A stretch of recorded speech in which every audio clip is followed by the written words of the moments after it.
Assalamualaikum warahmatullahi wabarakatuh. Alhamdulillah hari ini kita bisa bertemu kembali dalam pembahasan latihan soal yang ada di UKBM PKWU semester 6. Ya. Sebelum kita mulai, ada baiknya kita berdoa terlebih dahulu. Membacakan basmalah, berdoa, dimulai. Ya. Di sini di soal nomor 1 ada pertanyaan.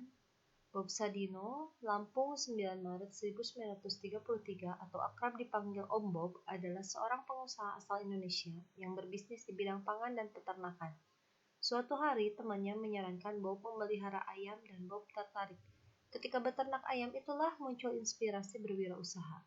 Bob memperhatikan kehidupan ayam-ayam ternaknya. Ia mendapat ilham, ayam saja bisa berjuang untuk hidup, tentu manusia pun juga bisa. Berdasarkan narasi di atas, kualitas dasar kewirausahaan apa yang bisa diambil?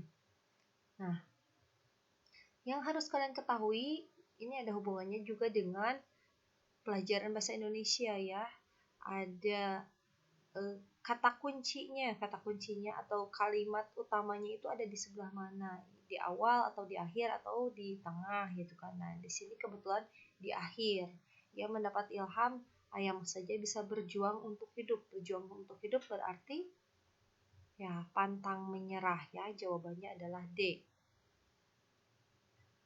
Nomor 2, Agus Pramono yang berjaya dengan ayam bakar Mas Mono. Sebelumnya lelaki kelahiran Madiun ini hanya menamatkan pendidikan sampai SMA.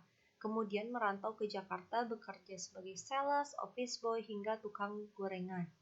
Pada tahun 2011, Mas Mono memulai usaha ayam bakarnya. Jualan ayam bakar ini dijalaninya dari jam 6 pagi sampai jam 2 siang. Jangan berprasangka baik bahwa ayam bakarnya habis setiap jam 2 siang ya. Ternyata itu karena jualan di kaki 5 itu ada shiftnya. Tiap jam 2 harus gantian dengan penjual lainnya. Jika laku nggak laku jam 2 siang, Mas Mono harus menutup jualan ayam bakarnya. Seiring waktu, jualan ayam bakarnya semakin berkembang. Ayam bakar Mas Mono mulai melayani catering di berbagai kantor. 2 stasiun televisi swasta menjadi langganan tetap cateringnya. Belum lagi melayani catering dari perusahaan-perusahaan besar yang mengadakan acara. Sekali order bisa sampai 4.000 box harus dia sediakan. Ayam bakar Mas Mono pun mulai buka cabang di mana-mana. Karyawannya pun bertambah seiring semakin meluas jaringan usahanya. Selama bertahun-tahun, saya pakai sistem manajemen laci. Uang hasil jualan saya simpan di laci, begitu mau belanja tinggal buka laci. Jelas Mas Mono ketika ditanya manajemen usahanya.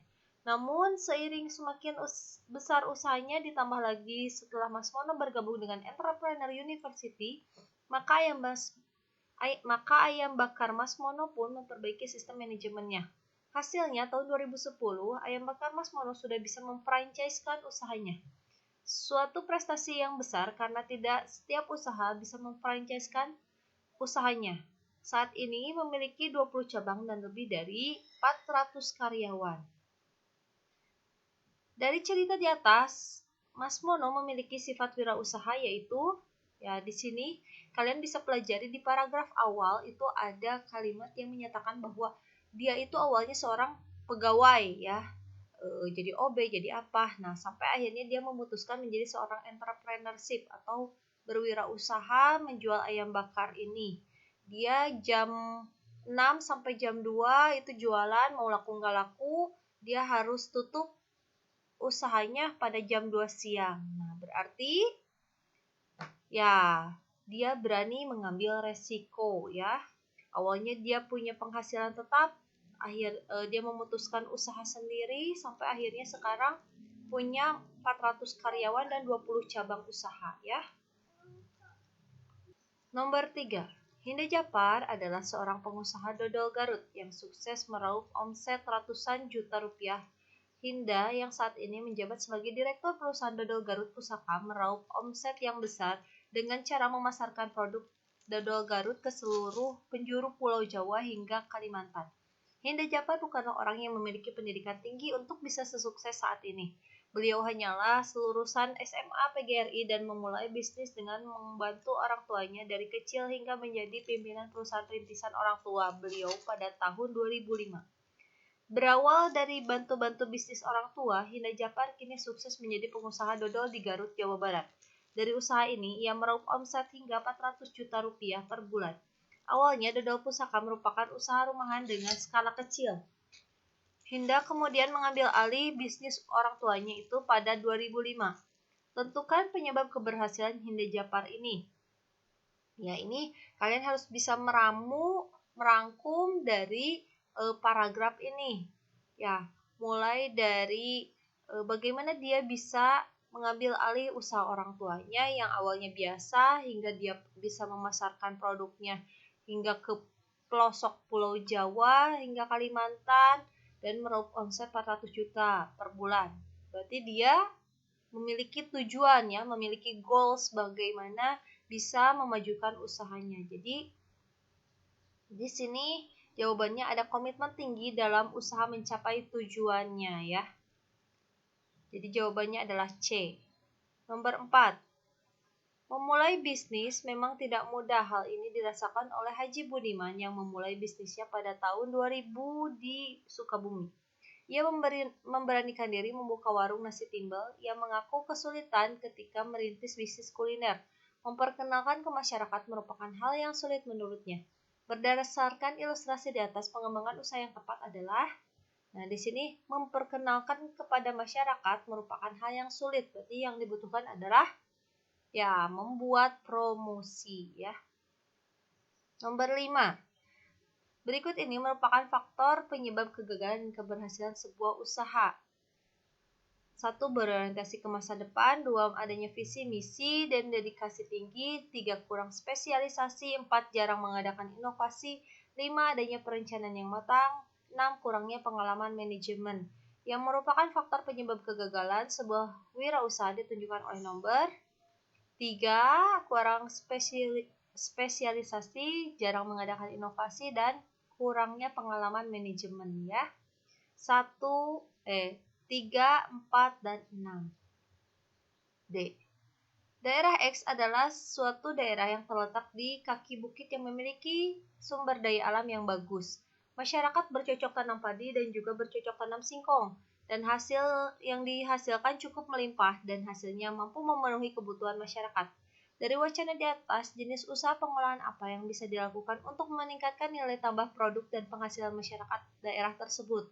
Di sini ada padi dan singkong. Berarti jawabannya betul, keripik singkong ya. 7. Faktor-faktor keberhasilan dan kegagalan wirausahawan adalah sebagai berikut. 1. Cepat merasa puas. 2. Kurang baik mengatur waktu. 3. Gagal dalam perencanaan. 4. Memiliki keyakinan kuat. 5. Pandai berkomunikasi. 6. Memiliki cukup modal. Faktor penyebab keberhasilan wirausaha adalah yang 4, 5, 6 ya. Ini udah jelas sekali kelihatan. 8. Seorang wirausaha dengan melihat mangga, salak, pala, dan gula di pasar dapat dijadikan ide dan peluang usaha membuat makanan awetan yang disukai semua orang. Pengolahan makanan apa yang tepat dari ketiga bahan tersebut adalah ada gulanya, berarti dibuat menjadi manisan ya. 9. Seorang petani kedelai ingin membuat makanan awetan dari bahan tersebut. Produk makanan yang tepat adalah kedelai dijadikan kecap, betul.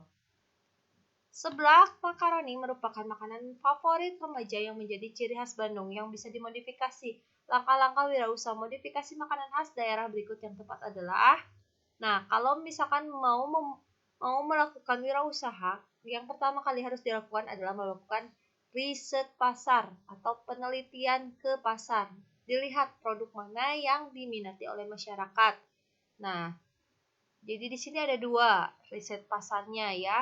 Nah, selanjutnya sebagai contoh misalkan kalian ke Dago, terus dilihat yang jualan apa tuh yang paling banyak diminati oleh masyarakat. Kalian tulis semua yang usaha yang bagus peminatnya. Nah, setelah ditulis, nah kalian baru menentukan kira-kira usaha apa atau produk apa yang akan kalian buat? Nah, jadi di sini jawabannya adalah E ya.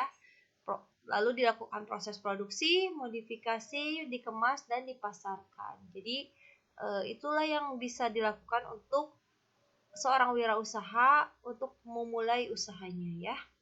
Daerah Papua adalah suatu daerah yang subur dan memiliki sumber daya alam yang bagus. Semua masyarakat di daerah ini memiliki mata pencaharian di bidang pertanian. Hasil pertanian yang dihasilkan adalah jagung. Hasil yang dihasilkan melimpah untuk memenuhi kebutuhan masyarakat dan untuk dijual ke daerah lain. Untuk meningkatkan nilai dari produk pertaniannya, masyarakat dapat mengolah jagung menjadi produk olahan lain yaitu betul, jagung pipilan. Jagung pipilan itu jagung yang dibuat menjadi sebutir-sebutir kayak gitu ya, yang dikupas jadi sebutir-sebutir terus dikeringkan. Nah, kalau sudah dikeringkan itu bisa diolah langsung, bisa juga digiling sehingga menjadi tepung jagung ya. 12. Ibu Mira berencana membuat makanan mie Aceh di kotanya, maka ia membutuhkan perencanaan usaha mengelola makanan tersebut. Komponen perencanaan yang paling tepat adalah, nah di sini kalian lihat aja jawaban yang paling berbeda dengan yang lainnya ya. Ada besar modal, proyeksi laba rugi, strategi bisnis, menentukan tempat membeli bahan, dan evaluasi ya. Yang pertama kali harus dilakukan yaitu mengetahui seberapa besar modal yang dibutuhkan. 13. Disajikan macam-macam buah-buahan, mayones, dan keju. Dari bahan-bahan tersebut dapat dijadikan makanan. Ada mayones dan keju, maka dijadikan sebagai salad ya. 14. Disajikan komponen alat. 1 pisau, 2 wajan, 3 sotel, 4 serok. Bahannya, pisang, minyak goreng, bawang putih, dan garam. Alat dan bahan di atas digunakan untuk membuat. Di sini ada garam, bawang putih, sama minyak goreng.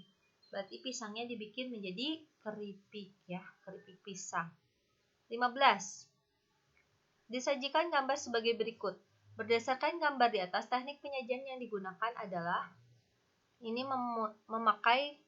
menggunakan piring yang datar, tapi di sini terkategori sebagai lodor ya, jadi menggunakan lodor datar ya. 16. Tauco adalah makanan khas Cianjur yang terkenal dengan memiliki ciri khas khusus. Tauco adalah makanan yang berbahan dasar kacang kedelai. Teknik pengolahan dari kacang kedelai menjadi tauco menggunakan fermentasi ya. Betul, ini pelajaran biologi. Ikan asap kupang merupakan makanan khas daerah yang dihasilkan dari proses asap, berarti pengasapan ya. 18. Rendang merupakan makanan khas Padang. 3 tahapan proses pembuatan rendang yang benar adalah, yang pertama yang harus disiapkan adalah alat dan bahan ya. Persiapkan alat dan bahannya. Terus selanjutnya kalau membuat rendang itu bumbunya dulu yang dimasak atau dagingnya dulu. Nah, bumbunya dulu. Jadi di sini diantaranya masukkan santan kental, ini bagian dari bumbu ya. Terus selanjutnya pilih daging yang bertekstur halus dan dimasukkan ke dalam wajannya ya. Jadi jawabannya C. 19. Lontong adalah makanan yang terbuat dari beras yang dimodifikasi dengan bertujuan untuk menikmati nasi dalam bentuk lain. Pada umumnya, lontong merupakan makanan yang dikemas dengan menggunakan, betul sekali, daun pisang ya, gampang. 20. Indonesia memiliki berbagai makanan awetan dari berbagai daerah, diantaranya sale, asinan, tahu gejrot, roti unyil, telur asin, empal gentong. Makanan awetan adalah sale, asinan, dan telur asin ya. 21. Disediakan komponen produksi sebagai berikut. Alatnya ada pisau, baskom, kartel, kompor. Bahannya ada pepaya, gula pasir, kapur sirih, dan garam. Alat bahan di atas digunakan dalam pembuatan. Di sini ada kapur sirih, garam. Itu biasanya dipakai untuk membuat keripik ya, keripik pepaya. Kalau gula pasir ini sebagai pelengkap aja. Harusnya di sini ada tambahan minyak goreng, jadi biar kalian lebih mudah lagi ya. Terus 22.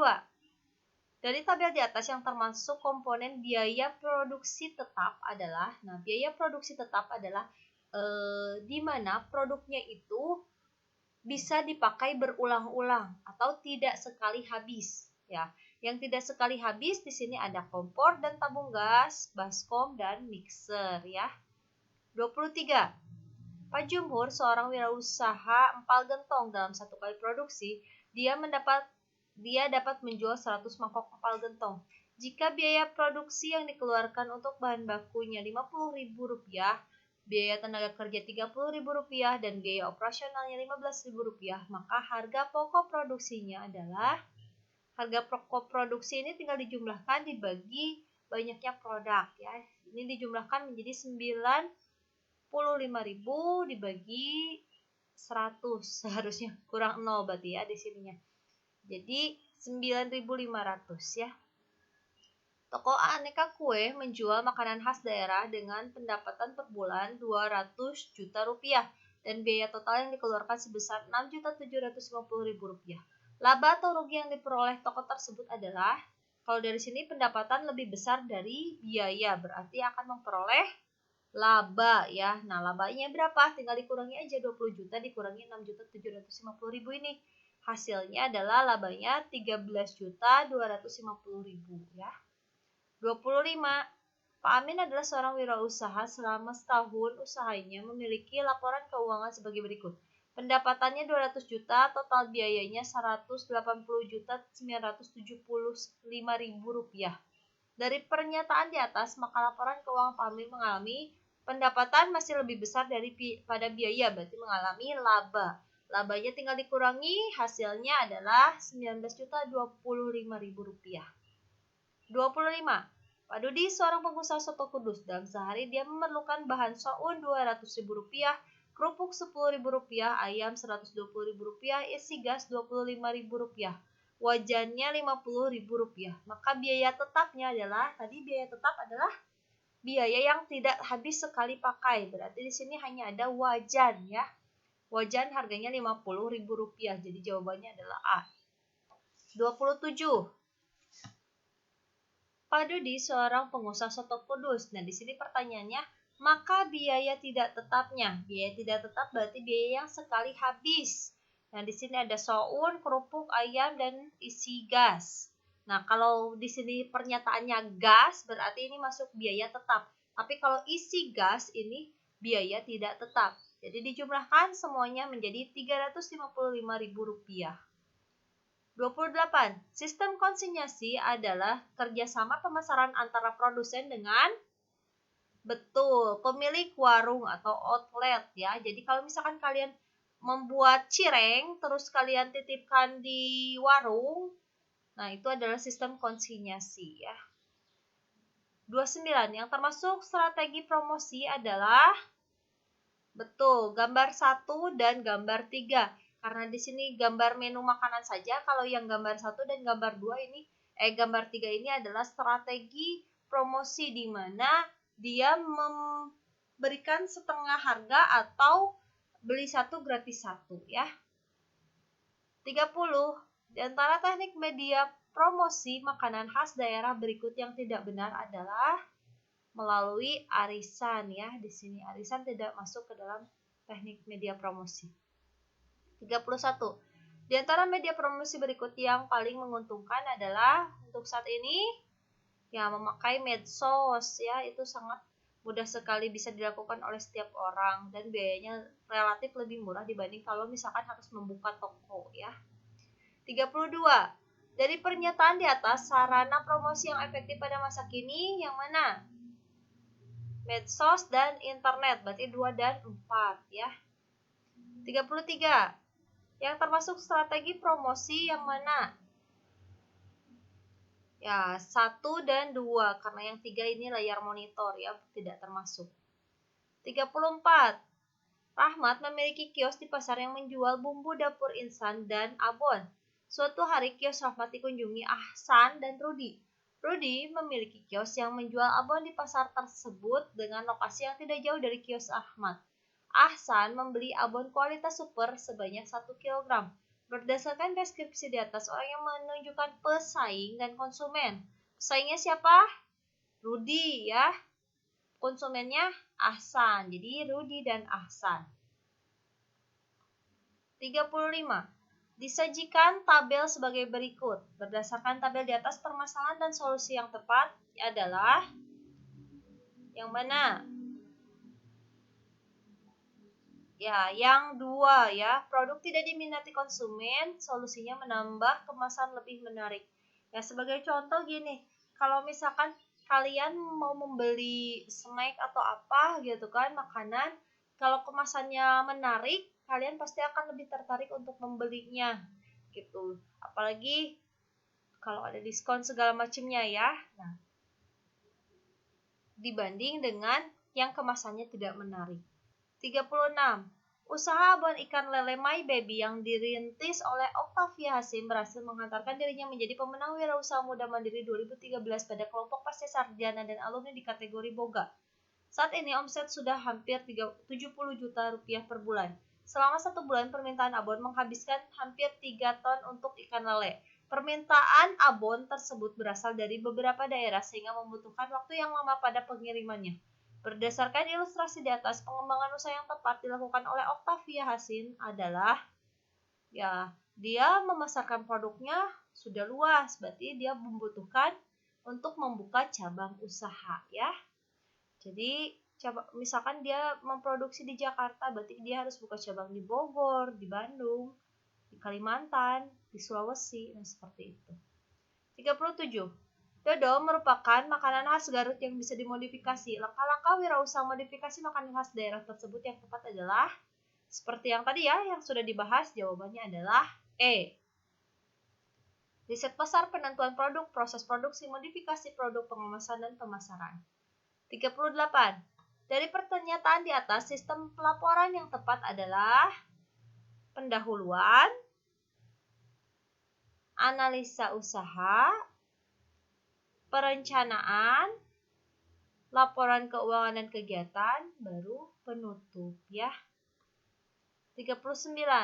Disajikan tabel sebagai berikut. Ya, di sini ada permasalahan dan solusi. Dari tabel di atas, permasalahan dan solusi yang tepat adalah betul. Proses pengiriman keluar kota mengalami kendala, maka solusinya memakai jasa pengiriman ya. 40. Sejak lama Garut terkenal sebagai penghasil dodol Garut yang memiliki ciri khas yang 40. Sejak lama Garut terkenal sebagai penghasil makanan dodol yang memiliki cita rasa yang khas. Produk tersebut banyak digemari masyarakat luas. Potensi inilah yang mendorong Haji Iton Damiri pada tahun 1949 merintis pembuatan usaha dodol Garut. Perusahaan terus melakukan perbaikan, pengembangan produk dan kemasan yang lebih baik serta perluasan pemasaran yang meliputi kota-kota besar di Pulau Jawa. Bapak Haji Iton Damiri mengajak adiknya Bapak Aam Mawardi untuk bergabung. Atas prakarsa Bapak Aam Mawardi, merek dagang Purnama dan Halimah diganti dengan merek Piknik. Berdasarkan ilustrasi di atas, pengembangan usaha yang tepat adalah yang mereka lakukan itu apa? Ya, proses penggabungan usaha ya, melakukan penggabungan usaha.